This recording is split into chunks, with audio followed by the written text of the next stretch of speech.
Patreon.com/the Walk Off Podcast. $4 a month gets you in there. If you're watching this right now and you haven't hit the like button, Billy, get on it. Bug your brother. Tell him to do the same. Buddy, here's the thing, okay? We talk Nate Pearson quite a bit, but there is a little bit of a push going on right now within the fan base that Nate Pearson should probably make this team. In fact, there's even a little bit of bitterness towards the fact that there are some arms standing in his way to get there. Okay. I'm really curious where you are at on this, because my feeling on Nate Pearson is prove it. Okay.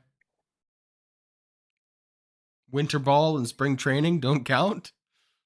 I'm with you. I don't think they count as proving it. First round draft pick, tons and tons of hype around him. He was given every opportunity by this organization to succeed. He was in the playoffs in 2020. We all remember him coming out and backing up Robbie Ray after the game 2 of that series against Tampa Bay that they wound up getting swept in 2 games there. He looked incredible. Okay. He's had a lot of bad luck as well. He hasn't been able to locate at times. He's dealt with injuries. The luck thing, like I said, with the mono last year.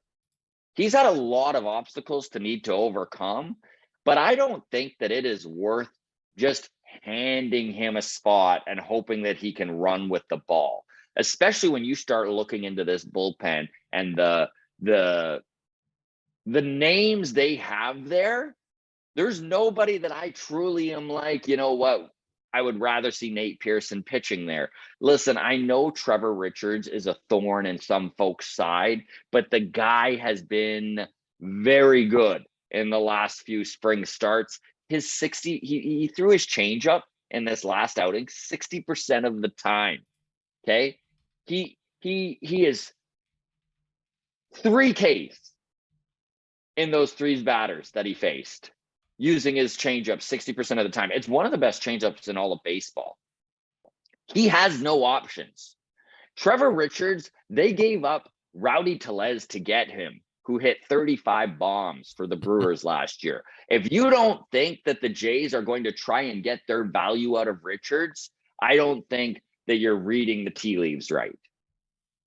They may wind up DFAing him. They might, if he doesn't perform in the season, but they're definitely not going to make that decision now in spring training. It would have already been made in the offseason if that was the case. If they were going to put Richards on the waiver wire to make room on the 40-man, this would have already happened. So I think when it comes to Nate Pearson, they're going to shove him in AAA. I don't even know if he's the first man up. And I'll let you give your opinion here, Adam, in a second. But in my opinion, I don't even think Zach Pop, who definitely deserves to be in this bullpen, makes this team out of spring training, because Zach Pop has options. You look at the names they're working with, they need spots. They need roster spots to not lose some of these assets. Like Mitch White is a perfect example, who might not start this season with the team. They might be able to give him a few days on the injured list, but they might not. And if they can't put him in AAA. Okay, so a few things to dissect here. Let's start with Zach Pop, because if we're just basing on who makes the team based on their spring training numbers, I think Zach Pop runs away with it. 4 outings, got a whip of 1.0, strikeouts per 9, 11.3, strikeout to walk ratio 5. You love everything you see there, but he's got options. It's a bad omen. You know, they love to bring these guys up and down. Trevor Richards, on the other hand. You know what? Let's go to Nate Pearson first. I'm looking at Nate Pearson's spring numbers. Strikeouts per 9 is good, 11.6. Again, spring training, so what does it matter, right? Guys are working on their swings. Guys are catching up, right? Getting back in the swing of things, no pun intended. Strikeout to walk ratio, though, 2.25. He has a very high walk rate, 5.1. So and the whip is 1.7. These are not good numbers. So just from he's got to earn his way, he's got to prove it. These aren't prove it numbers. No. Right? Can we agree on that? Like he had a good winter ball season. Looked good. The velocity's back. All these things. The velocity is back. So that's the tip of the cap to Nate Pearson. The velocity looks back. He's healthy. You can't have a guy with a walk rate of 5 walks per 9 coming out of the bullpen. Like you just can't. That's too high. Again, spring training, I get that. But those aren't proven numbers. If he had Zach Pop's stat lines, I'd say sure, give him the spot right out of spring training. Like very impressive. But then when you talk about Trevor Richards as being the guy who's probably going to get the spot instead of Nate Pearson, I mean, we look back to last year and his numbers, 1.4 for a whip. His walk rate was 4.9 per 9. ERA over 5. So like he's a guy that has to prove it as well. And when we look at his spring training stat lines, they're not any better than Nate Pearson's. Like his whip is 2.2. Very true. His walk rate is almost 6 per 9. His strikeouts are high though, 18.5 per 9. You'll take that. 2 strikeouts an inning.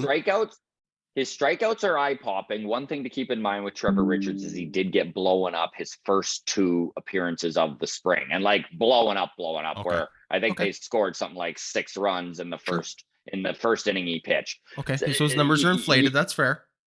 Yeah, and I mean, the way that this front office is all about asset management does make me think that Trevor Richards is going to start this season in the bullpen. I'm not saying that Trevor Richards, by the way, is going to be with this team all season. He's not infallible, and he's not a high enough of a leverage dude with a high enough ceiling that I think that they would risk holding a guy like if Hagen Danner or Nate Pearson are literally dominating in AAA and pounding on the door. I think they'll do something, and maybe they try and slip him through waivers, especially if he's struggling. You also talk Mitch White, who they're going to be able to sneak onto the IL for the first bit of the season. So it's probably Trevor Richards. It's his job to start. And then once Mitch White's back, who, like you said, doesn't have options, right? So he's going to need to take someone's spot. Trevor Richards is slacking, then maybe that's the DFA candidate. But now, I would say both of those guys those guys are going to get a chance before we see Nate Pearson, I think. I 100% agree. And I think that both of these guys are going to have plenty of opportunity. There's always stuff that happens throughout the season. I mean, Zach Pock deserves to be on this team, and it really is too bad that he has options. We saw a very similar thing happen last year with friend of the show, Matt Gage. He, of course, is going to be in the Astros bullpen this year.